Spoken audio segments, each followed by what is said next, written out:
বিৰজা দীক্ষাক দিয়া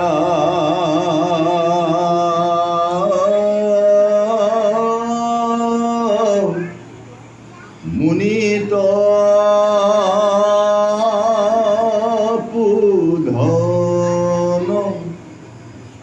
নিজ আশ্ৰমক লাগি কৰিলা গমন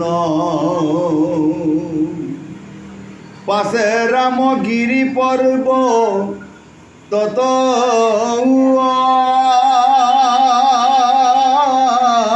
আৰোহিয়া গোদাবৰী তীৰ কপাই লন্ত্ৰৰামে গয়া সেই স্থানে শিৱলিংগ কৰিয়া স্থাপন বিধি অনুসাৰে দীক্ষা কৰিলা গ্ৰহণ বিভূতি ভূষণে সৰ্ব অংগ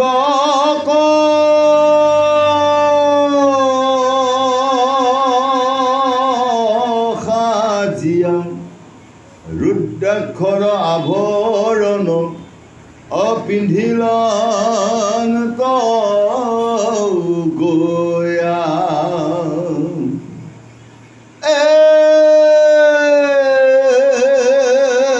সেই পুণ্য তুয়া গৌতমীৰ আনি পুণ্য জল সাগৰৰ জলে মিশ্ৰ কৰি মহাবল অৰাম বন্য পুষ্পক বন্য ফল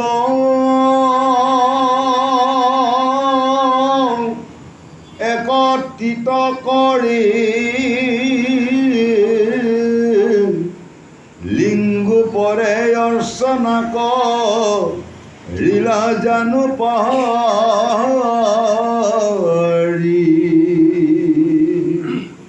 তাত পাছে ব্যাঘ চৰ্ম পৰিধান কৰি ভস্ম চন্দন ভস্ম খাই ভৈলা তাৰকাৰী শয়ন ভোজন এৰি নিপতি নন্দন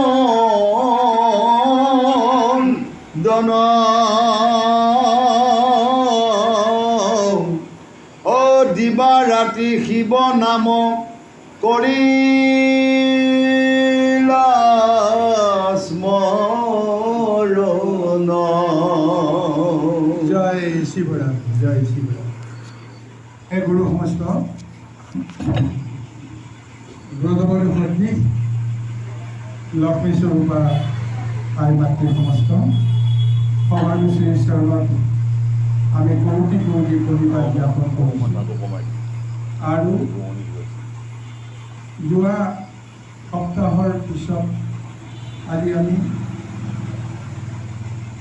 মহাশিৱ গীতাৰ চতুৰ্থ স্কন্ধ পৰৱৰ্তী শুভাৰম্ভ কৰিবৰ কাৰণে প্ৰযত্ন কৰা হৈছে। আমি পৰৱৰ্তী আলোচনা কৰিবলৈ যাওঁতে অজনিত কিছু দুঃখতি বিষয় হ'ব। সমস্ত দুঃখতি আপোনালোকে নিজৰ দাসলতা কৰি মাৰ্জনা কৰিব। তাকে আমি সবাৰ শ্ৰীচৰণত পুনৰ কৌটি কৌটি প্ৰণিপাত জ্ঞাপন কৰিছোঁ। এই গুৰু সমস্ত আই মাতৃ সমস্ত আমি তৃতীয় অধ্যায়ত প্ৰভু ভগৱন্তৰ ৰামক অগস্তি ঋষিয়ে বিৰজা দীক্ষা দি শিৱক কেনেকৈ পূজা কৰিব লাগিব, শিৱক কেনেকৈ সন্তুষ্ট কৰিব লাগিব, সমস্ত দীক্ষা পূজাৰ বা যজ্ঞৰ প্ৰণালী সেই সমস্ত তেওঁ প্ৰকাশ কৰিব। আৰু সেই অনুসৰি এতিয়া সেই দীক্ষা লৈ ৰামচন্দ্ৰই নিজৰ মনত দৃঢ় ভক্তিৰে কেনেকৈ শিৱক সন্তুষ্ট কৰিবলৈ তেওঁ নিজৰ মানৱীয় সমস্ত ধাৰণা তেওঁ ত্যাগ কৰি সাধাৰণ এজন ভক্তই ভগৱন্তক কেনেকৈ তুষ্ট কৰিবলৈ নিজৰ সমস্ত সত্তাক বিসৰ্জন দি তেওঁ ব্ৰত কৰিব লাগিব, তপ কৰিব লাগিব, দেহ মন উৎসৰ্গা কৰি যিখিনি কৰ্ম কৰিব লাগে তাৰ কাৰণে তেওঁ মানসিকভাৱে তেওঁ বদ্ধপৰিকৰ আৰু সেই অনুসৰি যিহেতু এই শিৱযজ্ঞ বা পূজাৰ এটা নিৰ্দিষ্ট সময় বান্ধি দিছে, নিৰ্দিষ্ট তাৰিখ বান্ধি দিছে, তিথি বান্ধি দিছে, সেই অনুসৰি কিছুদিন তেওঁ অপেক্ষা কৰিবলৈ বাধ্য হয়। এই অনুসৰি ৰামে অগস্ত্যী ঋষিৰ ওচৰৰ পৰা আঁতৰি গৈ গোদাবৰী নদীৰ পাৰত সাগৰৰ সংগমত তেওঁ এক মহাপুণ্য স্থান নিৰ্ণয় কৰি তাতে শিৱ আৰাধনাৰ কাৰণে তেওঁ প্ৰদৰ্শন কৰিলে। ইতিমধ্যে ইয়াৰ আগতে কৈছে যে শুক্ল পক্ষ, চতুৰ্দশী, অষ্টমী বা একাদশী তিনিটা তিথিৰ ভিতৰত কোনোবা এটা তিথি তেওঁ শুভ দিন বুলি তেওঁ গণ্য কৰিব লাগিব, যিটো তিথিত শিৱৰ আৰাধনা কৰা হ'ব। তাতে যদি সেই চতুৰ্দশী, একাদশী আৰু অষ্টমী তিথি তিনিটাৰ ভিতৰত কোনোবা এটা তিথিত যদি শুভ সোমবাৰ পৰে আটাইতকৈ বেছি সুবিধাজনক বুলি অগস্ত্যী ঋষিয়ে নিৰ্ণয় দিছে। সেইকাৰণে তেওঁ সিদিনাখনৰ পৰাই মনত শিৱক স্মৰণ কৰি শিৱক কেনেকৈ পূজা কৰিব লাগিব আৰু শিৱ পূজাৰ বিধিবিলাক অগস্ত্যী ঋষিয়ে যেনেকৈ তেওঁক প্ৰদান কৰিছিল সেইখিনি তেওঁ সদায় স্মৰণ কৰে, ধ্যান কৰে।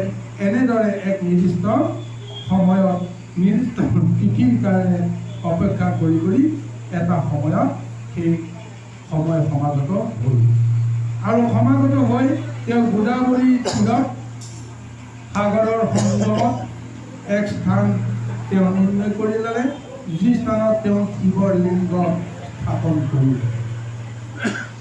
শিৱলিংগ স্থাপন কৰি অগস্ত্যী ঋষিৰ জৰিয়তে তেওঁ বিৰজা দীক্ষা গ্ৰহণ কৰিলে। ইয়াৰ আগতে বিৰজা দীক্ষা তেওঁ গ্ৰহণ কৰাৰ নীতিবিলাকে তেওঁ শিকিছিল বা অগস্ত্যী ঋষিয়ে কৈছিল।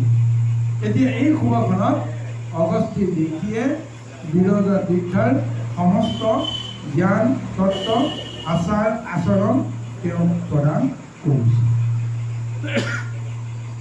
বিভূতি ভূষণে সৰ্ব অংগক সাজিয়া ৰুদ্ৰাক্ষৰ আৱৰণ পিন্ধি লন্ত ভূঞা পূজা কৰিবলৈ যাওঁতে পূজা বিধি অনুসৰি নিজৰ দেহক সেই পূজাৰ উপযোগী কৰি তুলিবৰ কাৰণে প্ৰভু ভগৱন্তক ইষ্টজনক যিজনৰ বস্ত্ৰ অলংকাৰ সমস্তবিলাক তেওঁ নিজেই ধাৰণ কৰি সেই ইষ্ট দেৱতাক সন্তুষ্টি কৰিবৰ কাৰণে প্ৰদৰ্শন কৰিব। ইয়াৰ আগতে ৰামচন্দ্ৰই সাধাৰণ সন্যাসী বেশ ধাৰণ কৰিছিল, কিন্তু আজি তেওঁ এজন শিৱ ভক্তৰ তেওঁ আচৰণ গ্ৰহণ কৰিব লাগিব। শিৱ ভক্তৰ ৰূপ দৰ্শন বা ৰূপ ধাৰণ কৰিব লাগিব। গতিকে তেওঁ জানি লৈছে যে শিৱই কি কি অংগ ভূষণ তেওঁ ধাৰণ কৰি ভাল পায়, সেই অংগ ভূষণ তেওঁ ধাৰণ কৰিছে। ৰুদ্ৰাক্ষৰ আৱৰণ পিন্ধিছে আৰু গোদাবৰী নদীৰ জল তেওঁ ইষ্ট গুৰুৰ মন্ত্ৰ জপ কৰি সংগ্ৰহ কৰিছে আৰু ঠিক তেনেকৈ সাগৰৰ জলকো তেওঁ ইষ্টজনক মন্ত্ৰৰ জৰিয়তে গ্ৰহণ কৰিছে আৰু গোদাবৰী সাগৰৰ দুই জল মিশ্ৰণ কৰি তাত বন্য পুষ্পৰ যি সুবাসিত এক ৰূপ একত্ৰিত কৰিবৰ কাৰণে যত্নপৰ হ'ল আৰু তাৰপিছত শিৱলিংগৰ ওপৰত সেই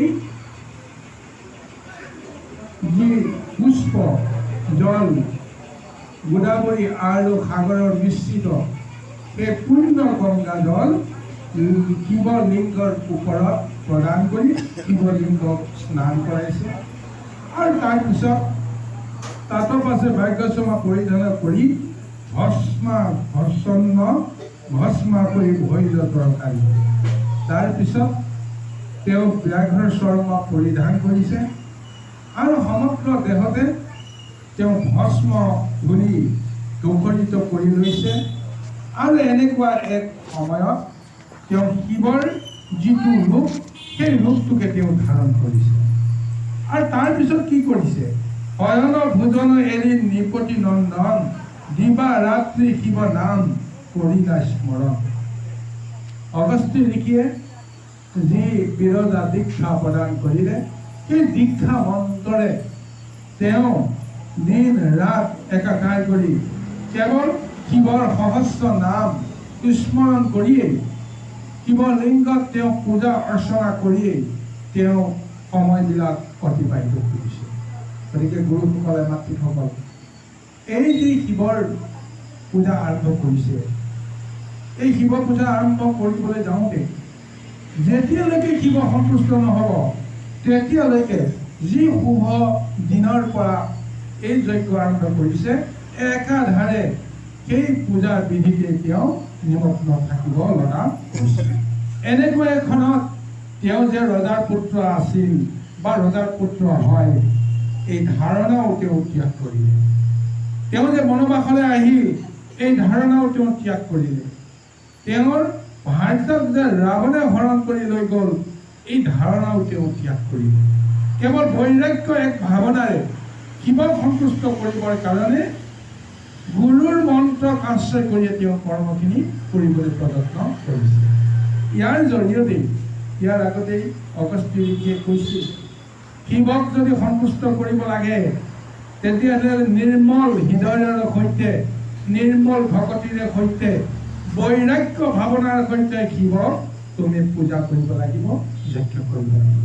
তেতিয়াহে নিৰ্গুণ শিৱই সন্তুষ্ট হৈ দৰ্শন দিব আৰু সেই দৰ্শনৰ পিছতেই অন্তৰ্যামী শিৱই সমস্ত মনৰ বাসনা পূৰণ কৰিবই কৰিব।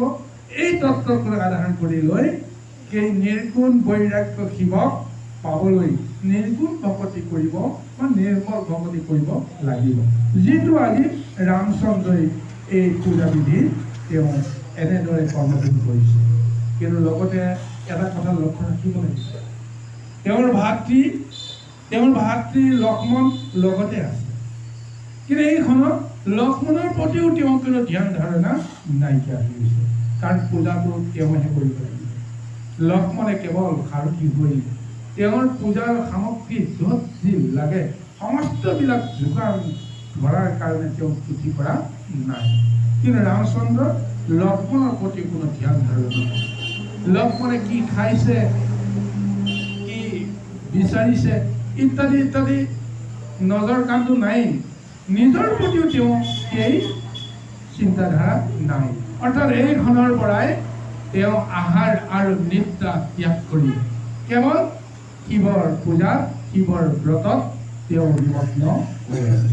আহক ইয়াৰ পিছত কেনেকৈ ৰামচন্দ্ৰই এই শিৱক পূজা কৰি সন্তুষ্ট কৰে আমি পৰৱৰ্তী পদলৈ যাম।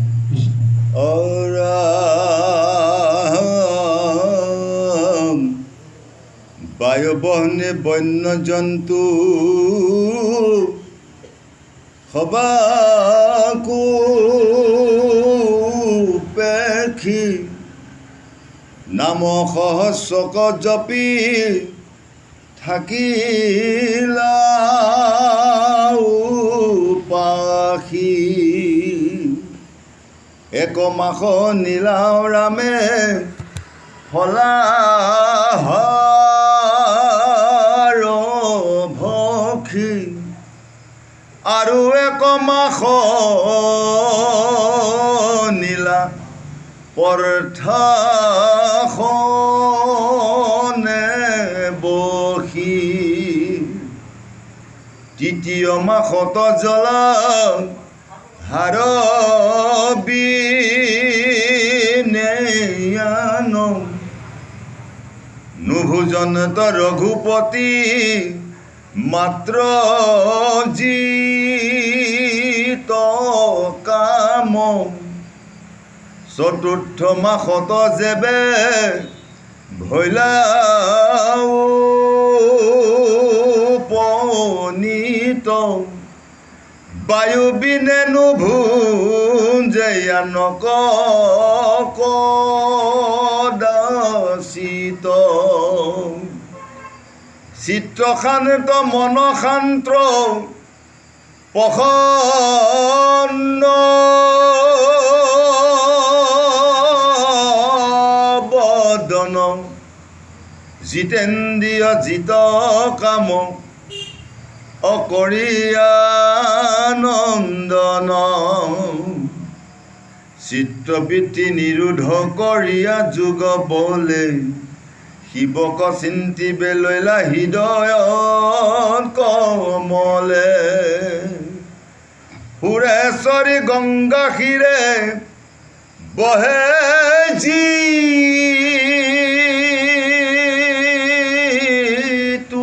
নীতি মহাজটাধাৰী দেৱ অদেৱ পশুপতি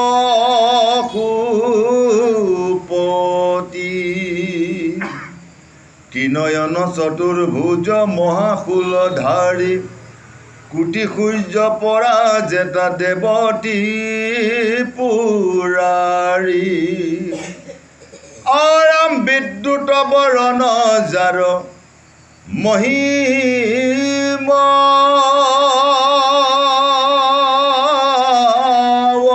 শেষ চন্দ্ৰ সম সুশীতল অসালংকৃত বেশ ললাটে শোভিত যাৰ অৰ্ধচন্দ্ৰ কলং ব্যাঘ চৰ্ম পৰিধান গলে ৰুদ্ৰমালা। যেতিয়া ৰামচন্দ্ৰই শিৱৰ এই মহাযজ্ঞ বা মহাব্ৰত তেওঁ আৰম্ভ কৰিলে তেতিয়াই এই অৰণ্যৰ মাজত যে বন্য জীৱ জন্তুৰ কিবা যে সন্ত্ৰাস চলিব, বন্য জীৱ জন্তুৰ প্ৰতিও তেওঁ ভয় শংকা নাইকিয়া হৈ গ'ল। বায়ু আৰু বহনীয়ে যে দেহক পীড়া কৰিব এনেকুৱা ধাৰণাবিলাকো তেওঁৰ নাইকিয়া হৈ গ'ল। আৰু শিৱৰ সহস্ৰ নামক উপাসনা কৰিয়েই তেওঁ 1 মাহ শিৱক জপ কৰিছে, শিৱৰ নাম স্মৰণ কৰিছে আৰু সেই 1 মাহ কেৱল বনৰ ফল ভক্ষণ কৰিয়ে তেওঁ অতিবাহিত কৰিছে। গতিকে এই কাৰণেই যে তেওঁ বনৰ ফল গ্ৰহণ কৰিছে বা এক গদাধাৰী শুদ্ধ অন্তৰে যজ্ঞ কৰিবলৈ যোৱাৰ সময়ত মন আৰু দেহক পবিত্ৰ বা সুস্থ কৰি তুলিবৰ কাৰণে বিষয় যিবিলাক আহাৰ সাধাৰণতে সেই আহাৰবিলাক ত্যাগ কৰা যায়, ৰাজসিক যি আহাৰ সেই আহাৰ ত্যাগ কৰা যায়। তাৰ বিপৰীতে যিহেতু দেহক সুস্থ কৰি ৰাখি ইন্দ্ৰিয় সমস্তক দমন কৰিব নোৱাৰালৈকে যেনেকৈ ধৰক দেহটোৰ ৰক্ষণাবেক্ষণৰ ব্যৱস্থাটো আহিব যেতিয়া, গতিকে শুদ্ধ আহাৰৰ নামত কেৱল ফল ভক্ষণ কৰিয়েই 1 মাহ তেওঁ শিৱক আৰাধনা কৰিছে, শিৱৰ সহস্ৰ নাম জপ কৰিছে। তাৰপিছত আৰু 1 মাহ তেওঁ কেৱল শিলৰ আসনত তেওঁ বহিছে, শিলৰ আসনত শুইছে, শিলৰ আসনতেই তেওঁ শিৱক পূজা অৰ্চনা কৰি আছে।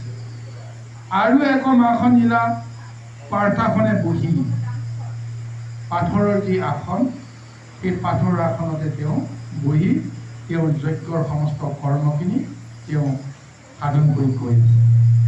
3য় মাহত তেওঁ ফলাহাৰটো তেওঁ ত্যাগ কৰি ফলাহাৰ ত্যাগ কৰি কেৱল তেওঁ জল পান কৰি আছে। জলৰ বাহিৰে তেওঁ একো পান কৰাৰ ইচ্ছা কৰা নাছিল।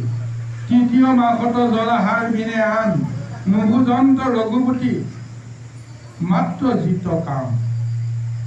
তেওঁ নিজৰ দেহৰ ভিতৰত থকা ইন্দ্ৰিয় বৰ্গক কাম শক্তিক জয় কৰিবৰ কাৰণে তেওঁ বাহিৰৰ যিবিলাক আহাৰ সমস্তবিলাক ত্যাগ কৰি কেৱল তেওঁ জল আহাৰৰ নামত তেওঁ পান কৰিছে। তাৰপিছত যেতিয়া চতুৰ্থ মাহ উপজিল, চতুৰ্থ মাহত কি হ'ল? চতুৰ্থ মাহত তেওঁ জল পানো ত্যাগ কৰিছে। কেৱল বায়ু ভক্ষণ কৰিয়ে তেওঁ সেই মহাজপ আৰম্ভ কৰিছে। আৰু সেই সময়ত কি কৰিলে? চিত্ত শান্ত মন শান্ত প্ৰশান্ত বদন জিতেন্দ্ৰিয় জিত কাম ৰঘুৰ নন্দন।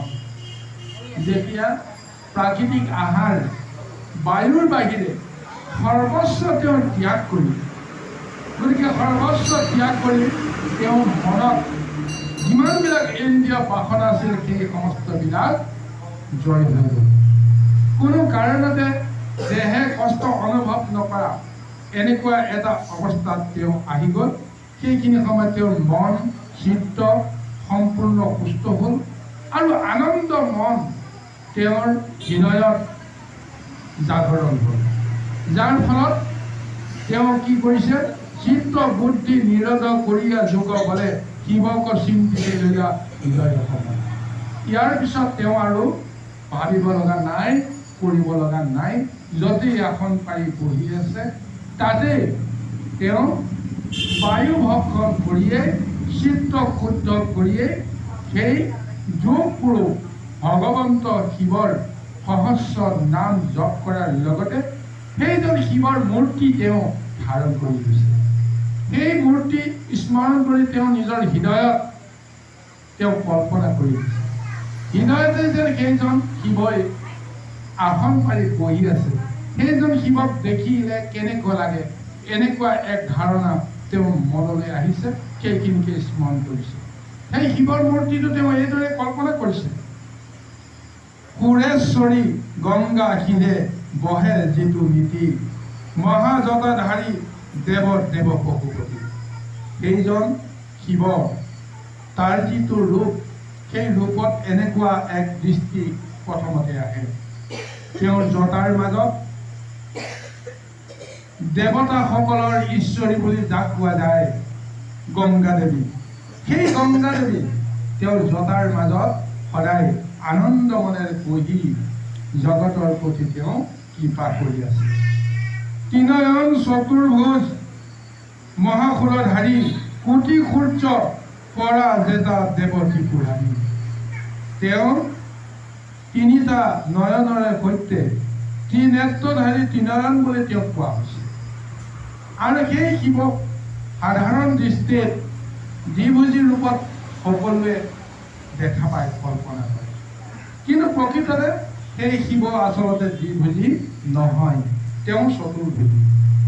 বিষ্ণু যেনেকৈ চতুৰ্ভুজী, শিৱও তেনেকৈ চতুৰ্ভুজী, ঠিক তেনেকৈ ব্ৰহ্মাও চতুৰ্ভুজী। এনেদৰে তেওঁলোকৰ যে কায় আৰু ৰূপ একেই, তাকেই এতিয়া কল্পনাত এনেদৰে শিৱক চতুৰ্ভুজী ৰূপতো তেওঁ দৰ্শন কৰিবলৈ অভিলাষ কৰিছে।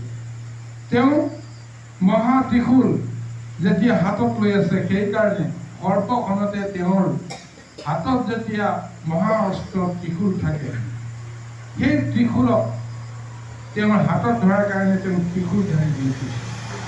আৰু তেওঁ যিটো ৰূপ লৈ জগতক তেওঁ দৃষ্টি প্ৰদান কৰে, সেই ৰূপটো বোলে কৌটি কৌটি সূৰ্যক জিনিব পৰা এক মহা শক্তি, যিটো শক্তি শিৱই ধাৰণ কৰি থাকে। আৰু শিৱৰ সেই বৰণৰ কথা চিন্তা কৰিছে। বিদ্যুত বৰণ যাৰ মহিমা অশেষ, চন্দ্ৰ সম সুশীতল সালংকিতাতে। তেওঁৰ দেহৰ যিটো মহাশক্তি, সেই শক্তিৰ মুহূৰ্তৰ ভিতৰতে বিদ্যুতৰ চমকনি তুলি সমস্তকে ধ্বংস কৰি দিব পাৰে। আৰু তেওঁৰ সুশীতল যিটো মূৰ্তি, চন্দ্ৰ সম সুশীতল বুলি কৈছে। চন্দ্ৰ তেওঁ নিজৰ শিৰত ধাৰণ কৰি আছে। গতিকে কৌটি কৌটি চন্দ্ৰৰ যিটো শীতলতা, তেওঁৰ শুভ দৃষ্টিত বিৰাজিত হয়। পূৰ্ণিমাৰ ফৰকাল নিশাত চন্দ্ৰটো চাই হেঁপাহ নকৰে, ইমান আনন্দময় স্নিগ্ধময় এক পোহৰ পূৰ্ণিমাৰ ফৰকাল নিশাৰ যিটো জ্যোতি, তাতে যদি কোটি কোটি চন্দ্ৰৰ সেই পোহৰ আৰু শীতলতাই যদি বিৰাজ কৰে, কেনেকুৱা এটা ৰূপ ধাৰণ কৰিব প্ৰকৃতি। যেন শিৱৰ এই সুশীতল মূৰ্তি দৰ্শন কৰিলে তেনেকুৱাই এটা ৰূপ হয়, যাক দেখাৰ লগে লগে সমস্তৰে মন প্ৰাণ যেন শীতল হৈ থাকে, মন প্ৰাণ যেন ভৰি পৰে। সেই শিৱই সদায় তেওঁৰ শিৰত অৰ্ধচন্দ্ৰৰ যিটো জ্যোতি তেওঁ ধাৰণ কৰি শোভাবৰ্ধন কৰি আছে, আৰু তেওঁ পৰিধানত সদায় ব্যাঘ্ৰ চৰ্ম তেওঁ পৰিধান কৰে, বাঘৰ ছাল তেওঁ পৰিধান কৰে, আৰু গলত তেওঁ ৰুদ্ৰাক্ষৰ মালা পৰিধান কৰে। এয়া হৈছে শিৱৰ এটা বাংময় স্বৰূপ, যিটো স্বৰূপক সকলোৱে সকলোখনতে দেখিবলৈ নাপায়। ভক্তিভাৱেৰে যেতিয়া তেওঁক দৰ্শন কৰিবলৈ অভিলাষ কৰে আৰু শিৱই যদি তেওঁক কৃপা কৰে, তেতিয়াই শিৱই সেই ৰূপটো তেওঁৰ মনৰ অন্তৰ্দৃষ্টিত প্ৰদান কৰে, যিটো দৃষ্টি আজি শ্ৰীৰামচন্দ্ৰই চতুৰ্থ মাহত যিটো মহাতপ কৰিছে, যজ্ঞ কৰিছে, এই মহাতপত শিৱৰ এই অনন্ত মূৰ্তি তেওঁ দৰ্শন কৰিবলৈ সৌভাগ্যৱান হৈছে। আহক ইয়াৰ পিছত শিৱৰ মূৰ্তিয়ে কেনেকৈ তেওঁক আকৌ আলোকিত কৰে বা আকৰ্ষিত কৰে, এই বিষয়ে আমি পৰৱৰ্তী পৰ্যায়লৈকে আগবাঢ়ো। কৃষ্ণ। ত্ৰিশূল দম্বৰু সিংহ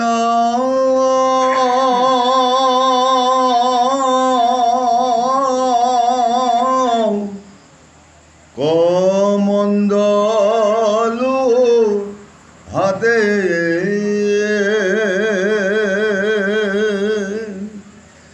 নাগযজ্ঞ উপৰিত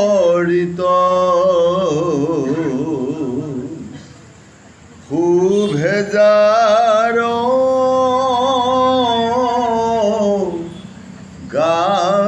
গাতে নীলকণ্ঠ ভূতনাথ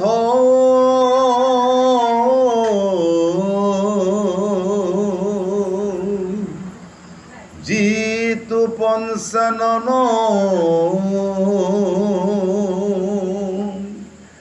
মৃত্যুঞ্জয় মহাকাল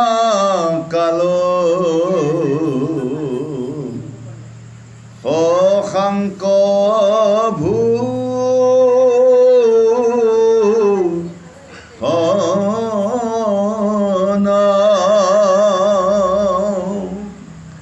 অক্ষয় বয়স্থূল সূক্ষ্মজাৰ কাই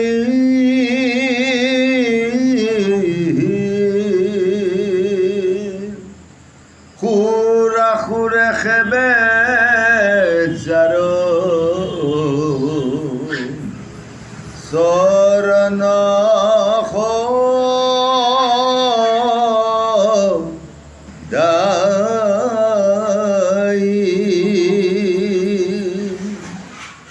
হেন দেৱ মহেশক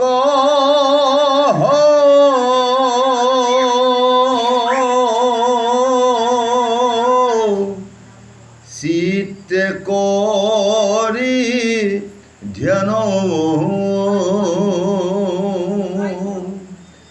চাৰি মাস যাপন লীলাচিৰে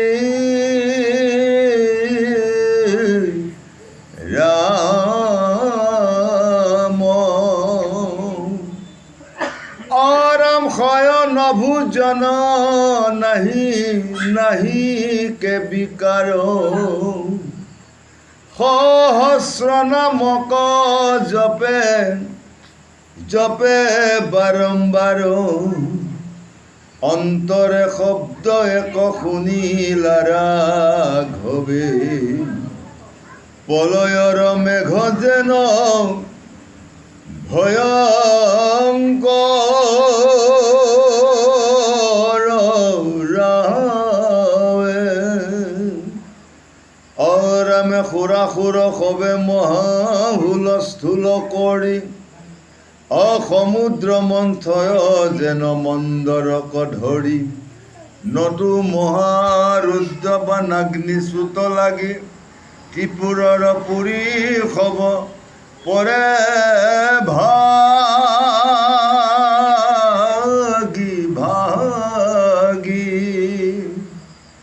অৰামে ঘূৰ শব্দ শুনি ৰামে সভ্ৰমনয়নে চতুৰ্দিশে চাহি বাক ললন্ত সঘনে সন্মুখে দেখিলা ৰামে এক মহাজ্যোতি প্ৰকাশকৰণত যেন যিনি সূৰ্য কোটি গুৰু সমস্ত এতিয়া শ্ৰীৰামচন্দ্ৰই চতুৰ্থ মাসত যিটো মহাকপ তেওঁ কৰিছে, অন্তৰত শিৱক তেওঁ দৰ্শন কৰিছে, শিৱৰ মূৰ্তিটোৰ এটা বৰ্ণনা তেওঁৰ মানসপটত আহি উঠিছে। যেনেকৈ বিষ্ণুৰ চতুৰ্ভুজ মূৰ্তিত চাৰি ভুজত চাৰি অস্ত্ৰ থাকে, শংখ চক্ৰ গদা পদ্ম। তদ্ৰূপ চতুৰ্ভুজধাৰী শিৱৰ এই মূৰ্তিটো চাৰি ভুজত চাৰি মহা অস্ত্ৰ অলংকাৰ স্বৰূপে বিৰাজিত হৈ থাকে। আজি ৰামচন্দ্ৰই শিৱৰ সেই দিব্য মূৰ্তিটোত চতুৰ্ভুজ যিটো ৰূপ, সেই ৰূপত তেওঁ দেখিছে ত্ৰিশূল, ডম্বৰু, শিঙা আৰু কমণ্ডলু। এয়া হৈছে শিৱৰ মহা অস্ত্ৰ, যাক অলংকাৰ বুলি কোৱা যায়। এতিয়া বিষ্ণুৰ চতুৰ্ভুজ মূৰ্তিটো শংখ চক্ৰ গদা পদ্ম আমি কাৰ্যকৰণৰ ক্ষেত্ৰত অলংকাৰ বুলি কওঁ, কাৰ্যকৰণৰ ক্ষেত্ৰত মহা অস্ত্ৰ বুলি কোৱা হয়। আজি ৰামচন্দ্ৰও শিৱৰ এই মূৰ্তিত তেনেকুৱা এক ৰূপ দেখা পাইছে, ত্ৰিশূল, ডম্বৰু, শিঙা আৰু কমণ্ডলু। আৰু লগতে তেওঁৰ সমস্ত দেহত নাগ যজ্ঞৰ যি এটা মহা শক্তিৰ প্ৰভাৱ পৰে। নাগসকলে যেতিয়া যজ্ঞ কৰিব, নাগসকলে কাক যজ্ঞ কৰিব? নাগসকলো প্ৰভু ভগৱন্তৰে এক মহা ভক্ত। সদায় তেওঁলোকে ভগৱন্তকে পূজা কৰে আৰু সেই নাগসকল ভগৱন্তৰে ভক্ত। আৰু সেই নাগৰ লগত সেইকাৰণে শিৱৰ এক মহা সংযোগ আছে। আৰু যি মহাযজ্ঞ কৰিব নাগসকলে, যজ্ঞ কৰাৰ লগে লগে যজ্ঞৰ প্ৰভাৱত তেওঁলোকৰ এক সুন্দৰ ৰূপ তেওঁলোকৰ দেহ কলেবৰত ধৰা দিয়ে। সৰ্প হ'ব পাৰে, কিন্তু যেতিয়া যজ্ঞত তেওঁলোকে ভগৱন্তৰ লগত সম্বন্ধ কৰি থাকিব, তেতিয়া তেওঁলোক যে সৰ্প এনেকুৱা কোনো ধাৰণা নাথাকে। আজি ঠিক তেনেকৈ ৰামচন্দ্ৰৰ গাটো তেনেকুৱা এক ৰূপ দেখা গৈছে। প্ৰভু ভগৱন্তক শিৱক নীলকণ্ঠ বুলি কোৱা হৈছে, ভূতনাথ বুলি কোৱা হৈছে, পঞ্চানন বুলি কোৱা হৈছে। আৰু তেওঁ মৃত্যুক জয় কৰা মহাকাল, যাক মৃত্যুঞ্জয় বুলি কোৱা হয়। এই সংসাৰত কাল আৰু মায়াক জয় কৰিব পৰা শক্তি কাল নাই, কেৱল এজনৰে আছে, যাক মৃত্যুঞ্জয় বুলি কোৱা যায়। সেই মৃত্যুঞ্জয় হ'ল স্বয়ং শিৱ। সেই শিৱকেই মৃত্যুঞ্জয় বুলি কোৱা হয়। তেওঁ মৃত্যুক জয় কৰিব পাৰে, অৰ্থাৎ কাল আৰু মায়া তেওঁৰ অধীনত চলে। যি মহাশক্তিক আলম কৰিয়ে গোটেই জগত চলি আছে। গতিকে গুৰুসকল, আইমাতৃ সমস্ত, যি মৃত্যুঞ্জয় বিদ্যাৰ কাৰণে এসময়ত দেৱতা আৰু অসুৰৰ মাজত এটা হাহাকাৰ লাগি গৈছিল। সেই মৃত্যুঞ্জয় বিদ্যা পাবৰ কাৰণে দেৱপুৰীও বিচাৰিছিল আৰু অসুৰসকলেও বিচাৰিছিল। কিন্তু প্ৰথমতে কিন্তু অসুৰসকলে শুক্ৰ গুৰুৰ জৰিয়তে এই মৃত্যুঞ্জয় বিদ্যাটো তেওঁ লাভ কৰিছিল। সেই শুক্ৰাচাৰ্যই মৃত্যুঞ্জয় বিদ্যা কাৰ পৰা পালে? স্বয়ং শিৱৰ পৰা পাইছিল। গতিকে যিয়ে মৃত্যুঞ্জয় বিদ্যা পাব লগা হৈছে সেই সমস্তবিলাক কিন্তু শিৱৰ পৰাই পাইছে। কিন্তু শিৱক পূজা কৰিব পৰা যাৰ শুভ বুদ্ধি নাই, সেইসকলে সেই মৃত্যুঞ্জয় বিদ্যাটো আনৰ পৰা ল'বৰ কাৰণে তাত বাতি কৰিব লগা হয়। যেনে শুক্ৰাচাৰ্যৰ পৰা মৃত্যুঞ্জয় বিদ্যা ল'বৰ কাৰণে বিচাৰে, ঠিক তেনেকৈ দধিচি মুনিৰ পৰাও সেই মৃত্যুঞ্জয় বিদ্যা লাভ কৰিবৰ কাৰণে বিচাৰিছিল। কিন্তু লীলা কৰিবলৈ অহা বিষ্ণু সেই দধিচি মুনিৰ পৰাও সেই মৃত্যুঞ্জয় বিদ্যাটো বিচাৰিব লগা হৈছিল। এই কথাষাৰ কিন্তু আমি জানিব লাগিব। এটা ডাঙৰ লীলা চলি আছে। দধিচি মুনিৰ লগত বিষ্ণুৰ মহা সংগ্ৰাম চলিছিল এইটো কাৰণতে। বাৰু যি কি নহওক, আমি পৰৱৰ্তী পৰ্যায়ত বিষয়সমূহ পৰৱৰ্তী বাৰু সুযোগ পালে আমি আলোচনা কৰিম। এতিয়া যিজন শিৱক, যাক মৃত্যুঞ্জয় বুলি কোৱা হৈছে, যাক মহাকাল বুলি কোৱা হৈছে, যাক শশাংক ভূষণ বুলি কোৱা হৈছে। শশাংক মানে সৰ্প জাতিৰ কথা কৈ আছে। সৰ্প জাতিকে সৰ্পই সকলোখনতে তেওঁৰ গলত মেৰিয়াই থাকি সৰ্প শৰীৰত তেওঁ এক শোভা যেন বৰ্ধন কৰি থাকে। গতিকে বস্ত্ৰ অলংকাৰৰ ভিতৰত সেই শশাংক ভূষণ বুলি স্বয়ং শিৱইও তেওঁলোকক কৃপা কৰি লগত ৰাখিছিল। আৰু তেওঁ কি কয়? অক্ষয় অব্যয় স্থূল সূক্ষ্ম যাৰকাৰ। শিৱৰ যিটো ৰূপ সেইটো কোৱা হৈছে অক্ষয়। সেই শিৱৰ ৰূপটো কোনোদিন ক্ষয় নাযায়, সেইটো অব্যয়, কোনো দিন সেই শৰীৰটোক নষ্ট কৰিব পৰা নাযায়, ব্যয় কৰিব পৰা নাযায়। তেওঁ প্ৰয়োজনত স্থূল ৰূপ ধাৰণ কৰে, প্ৰয়োজনত তেওঁ সূক্ষ্ম ৰূপ ধাৰণ কৰে। সূক্ষ্ম ৰূপ ধাৰণ কৰিলে সূক্ষ্মতম ৰূপটো খালী চকুৰে বা মনেৰে সৈতেও তেওঁ কল্পনা কৰিব নোৱাৰে। আৰু যদি সেই সূক্ষ্ম ৰূপৰ পৰা বিৰাট ৰূপ বা স্থূল ৰূপ ল'ব লগা হয়, সেই স্থূল ৰূপটোকো সকলোৱে কেতিয়াও তেওঁ সম্পূৰ্ণভাৱে দৰ্শন কৰিব নোৱাৰে। চিন্তা কৰি চাওকচোন, আমি এতিয়া 6 ফুটীয়া 5 ফুটীয়া মানুহ এজনে সন্মুখত যদি 1000 ফুটৰ ওখৰ এজন কোনোবা এটা মূৰ্তি, কোনোবা এটা জীৱক যদি আমি দেখা পাওঁ, মুহূৰ্তৰ ভিতৰতে তেওঁ সমস্ত দেহটোক আমি কল্পনা কৰিব পাৰিমনে বাৰু? 1000 ফুট ওখ লম্বা কিবা এটা জীৱ যদি আমাৰ সন্মুখত আহে, আমি 6 ফুটীয়া জীৱটোৱে সেই প্ৰকাণ্ড জীৱটোৰ কোনটো অংশত আমাৰ দৃষ্টি পৰিব? সামান্য কোনোবা এটা অংশতে দৃষ্টি পৰিব, তাৰ কিন্তু পূৰ্ণ ৰূপটো আমি কল্পনা কৰিব নোৱাৰিম। সেইকাৰণে ভগৱন্তৰ স্থূল আৰু সূক্ষ্ম কাৰ্যকৰণৰ ক্ষেত্ৰত দুইটা ৰূপ তেওঁৰ ধাৰণ কৰে। স্থূল ৰূপ লৈ সমস্তকে ধ্বংস কৰিব পাৰে, আৰু সূক্ষ্ম ৰূপ লৈ নভবা নিচিন্তা কৰ্ম কিছুমান কৰি বিপদত পেলাব পাৰে। বেমাৰৰ বীজাণুবিলাক সূক্ষ্ম ৰূপ নহয় জানো? যদি আমাৰ দেহটোক যদি আমি কিবা প্ৰকাৰে যদি অত্যাচাৰ কৰোঁ, প্ৰভু ভগৱন্তে সূক্ষ্ম ৰূপ লৈ বীজাণু ৰূপে কীটাণু ৰূপে দেহৰ ভিতৰত প্ৰৱেশ কৰি তাৰ ফলাফলটো প্ৰদান কৰিব, হয়নে নহয়? আৰু যদি শুভ ফল দিব লগা হয়, সূক্ষ্ম ৰূপ দি তেওঁ আমাৰ দেহৰ ভিতৰত প্ৰৱেশ কৰি দেহৰ মনত এনেকুৱা এক মহা জ্ঞান দিব, শক্তি দিব, যিখিনি অনুভৱ কৰি আমি যেনেকৈ অমৃত পান কৰিলে জিভাত পেলাই দিয়াৰ লগে লগে যেনেকুৱা এটা সোৱাদ পাওঁ, ঠিক তেনেকৈ মনৰ ভিতৰতো প্ৰভু ভগৱন্তই সূক্ষ্ম ৰূপ লৈ পেলাই যদি প্ৰৱেশ কৰি থিতাপি লয়, তেওঁ যিটো বুদ্ধি দিব, তেওঁ যিটো চেতনা দিব, সেইখিনি পোৱাৰ লগে লগে মন ইমান প্ৰফুল্লিত হয়, অমৃততকৈও বেছি সোৱাদযুক্ত আনন্দময় এক ৰসময় পৰিৱেশ আমি উপলব্ধি কৰিব পাৰোঁ।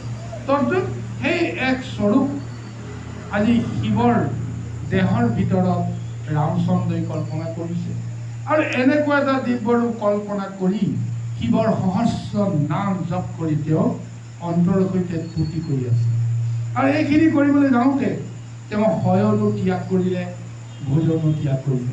ইয়াৰ আগতে তেওঁতো 3 মাহ ধৰি যি ভোজন কৰিছিল, প্ৰথম মাহত ফলাহাৰ, দ্বিতীয় মাহত বায়ু, দ্বিতীয় মাহত জল, তৃতীয় মাহত বায়ু, আৰু বায়ু ভক্ষণ কৰি এতিয়া চতুৰ্থ মাহত আজি এনেদৰে সেই শিৱৰ জপ কৰি তেওঁ এক ঠাইতে থাকি শয়নো ত্যাগ কৰিলে, ভোজনো ত্যাগ কৰিলে। কেৱল শিৱৰ অনন্ত মূৰ্তি, শীতল মূৰ্তিটো তেওঁ কল্পনা কৰি অভিভূত হৈ আছে। তাৰ পিছতে যেতিয়া চতুৰ্থ মাহ শেষ হওঁ অৱস্থা, এনেকুৱা এটা সময়তে ৰামচন্দ্ৰই এক ডাঙৰ প্ৰকাণ্ড শব্দ এটা তেওঁ কাণত যেন পৰি আছে। যেনেকৈ মহাসাগৰত মহাধুমুহাৰ সৃষ্টি হ'ব, সেই ধুমুহাৰ যি এটা প্ৰকাণ্ড ধ্বনি আহিব, তেনেকুৱা এক প্ৰলয়ৰ মেঘে যেনেকৈ এক মূৰ্তি ধৰি আহে, যিটো শব্দ হয়, সেই শব্দ যেন ভয়ংকৰ ৰূপত ৰামচন্দ্ৰৰ কাণত কৰিবলৈ আৰম্ভ কৰিলে। সুৰাসুৰ জগতত হুলস্থুল লাগিছে, জগতত যেন এক ভয়ংকৰ প্ৰলয় আহি গৈছে। সমস্ত জীৱই এতিয়া আঁতৰত যেন তেওঁলোকে কাতৰ হৈ এনেকৈ হুলস্থুল কৰিব লাগিছে। এনেকুৱা এক শব্দ তেওঁ শুনিবলৈ পাইছে। সমুদ্ৰ মন্ময় যেন মন্দৰক ধৰি সমুদ্ৰ মন্থন কৰিবলৈ যাওঁতে যেনেকৈ মন্দৰ পৰ্বতক মন্থন কৰিবলৈ যোৱাৰ সময়ত সাগৰত যি এটা মহা ঢৌ সৃষ্টি হৈছিল, মহা কোলাহল সৃষ্টি হৈছিল, কল্লোল সৃষ্টি, উৰ্মিৰ সৃষ্টি হৈছিল, হুলস্থুল হৈছিল, তেনেকুৱা এক শব্দ যেন তেওঁ শুনিবলৈ পালে। তাৰপিছত হৈছে কি, নটু মহাৰুদ্ৰ বনাগ্নি চুত লাগি ত্ৰিপুৰৰ পুৰি হব পৰে ভাগি লাগি। যেন সেই শব্দত সমস্ত জগতত 3 ত্ৰৈলোক্যও যেন ভাঙি থান হৈ পৰিব পাৰে, এনেকুৱা এক ভয়ংকৰ শব্দ শুনিবলৈ পাইছে। শব্দৰ কিমান শক্তি চাপ কৰিব পাৰে। ৰাস্তাইদি গৈ থকা এখন যান বাহনৰ শব্দও আমাৰ মন মগজুত বহু দূৰলৈকে প্ৰৱেশ কৰে। ক'ৰবাত কিবা এটা যদি জোকাৰণি হয়, সেই জোকাৰণি শব্দত কিমান দূৰলৈকে আহে, আৰু সেই শব্দই সমস্ত কৰ্ম সাধন কৰিব পাৰে। আজি শব্দতেই ভূমিকম্প আহিব পাৰে। চিন্তা কৰি চাওকচোন, যে মেঘত এটা শক্তি জাগৰণ হ'ল, শব্দটো মেঘে মেঘে লগ লাগি হ'ল, সেই মেঘৰ গাজনিৰ শব্দটোত আমাৰ যিমানেই অট্টালিকা নহওক, যিমানেই খেৰৰ বা পকী ঘৰ নহওক, যি অৱস্থাতে নহওক কিয়, সেই ঘৰবিলাকো কঁপিবলৈ আৰম্ভ কৰে, দুৱাৰ খিৰিকীবিলাক কঁপিবলৈ আৰম্ভ কৰে, আৰু সময় সাপেক্ষে কাছৰ যিবিলাক মানে দুৱাৰ খিৰিকী, সেইবিলাকো ভাঙি পৰিবলৈ আৰম্ভ কৰে। আকাশত এটা শব্দ, সেই শব্দৰ জোৰটো কেনেকৈ প্ৰভাৱিত কৰি আমাৰ চালে বেৰে তাক নষ্ট কৰিব পৰা ব্যৱস্থা হয়। তদ্ৰূপ যেন আজি যিটো ভয়ংকৰ শব্দ ৰামচন্দ্ৰৰ কৰ্ণত প্ৰৱেশ কৰিছে, সেই শব্দটো যেন 3 ত্ৰৈলোক্যত য'তে যি আছে সমস্তবিলাক ভাঙি যে বান হৈ যাব, এনেকুৱা এক যেন শব্দ তেওঁৰ কাণৰ ভিতৰত প্ৰৱেশ কৰিছে। লগে লগে তেওঁ যেতিয়া চকু মেলি চালে, তাৰমানে তেওঁৰ ধ্যান ভংগ হৈ গ'ল। ইমান সময় তেওঁ শিৱক ধাৰণা কৰি, তুতি কৰি, মিনতি কৰি, শিৱৰ মূৰ্তি ধাৰণ কৰি তেওঁ শিৱৰ লগত সম্বন্ধ কৰিছিল। যেতিয়া কিবা এটা ভয়ংকৰ মূৰ্তিয়ে তেওঁৰ কৰ্ণত এনেদৰে বিভ্ৰান্তিৰ সৃষ্টি কৰি দিলে, লগে লগে তেওঁৰ ধ্যান ভংগ হৈ গ'ল। আৰু যেতিয়া তেওঁ চকু মেলি চালে, চকুৰ সন্মুখত নভবা নিচিন্তা এক মহাজ্যোতি, মহাপোহৰে তেওঁক যেন আলোকিত কৰি তুলিছে। তেওঁ ভাবিব পৰা নাই এনেকুৱা এক মহাপোহৰ শক্তি ক'ৰ পৰা কেনেকৈ আহিছে।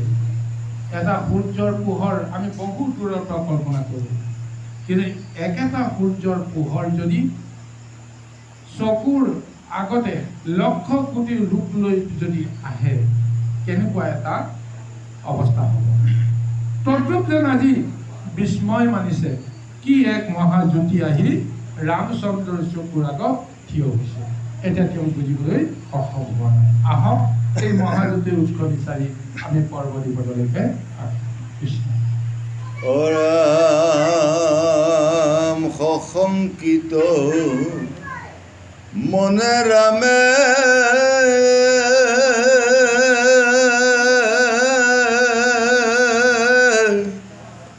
চাহিবা কলৈলাম একো বস্তু জ্যোতি মধ্যে দেখিতে নপাইলা ভাবিয়া ভাবিয়া ৰাম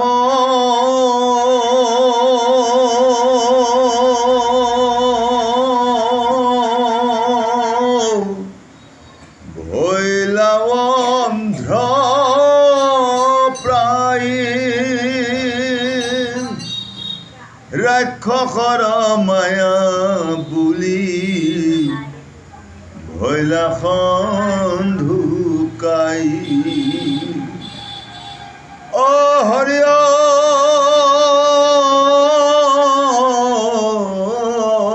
ৰাম গাত্ৰুখান কৰি পাছে ৰাম ৰঘুবৰ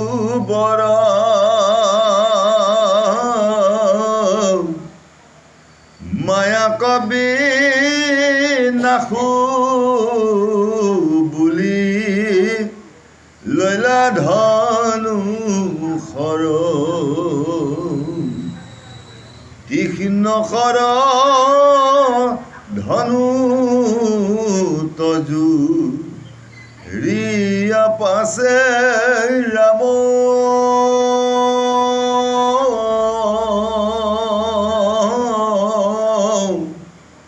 মহাজ্যোতি ভেদিবা ক লৈলাও বিৰাম আগ্নেয়ৰ খমা সুমখন মোহন বৈষ্ণৱীবায় বিব্ৰহ্ম অষ্টমৃত্যুপ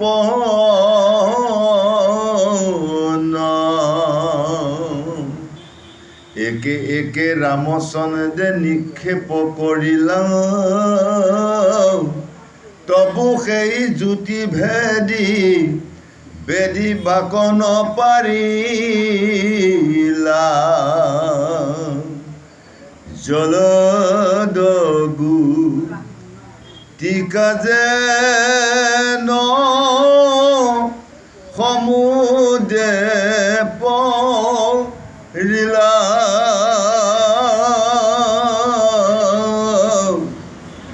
জল মধ্যে আপোনা পুনিলৈ নভৈলা সেই মতে শ্ৰীৰামৰ তীক্ষ্ণ খৰ চয়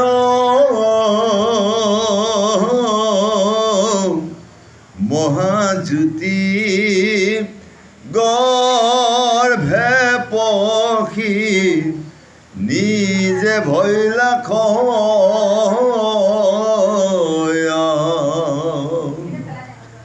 ঘিতৰ যোগে বনি বাহয় যে মনে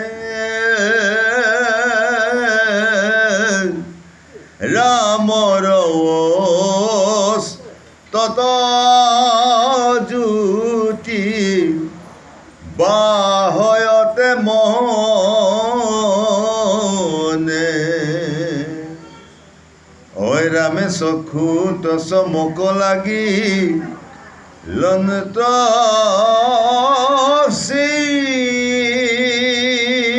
শ্ৰীৰামৰ অৰাম বানৰ সহিতে ধনু অসখিলা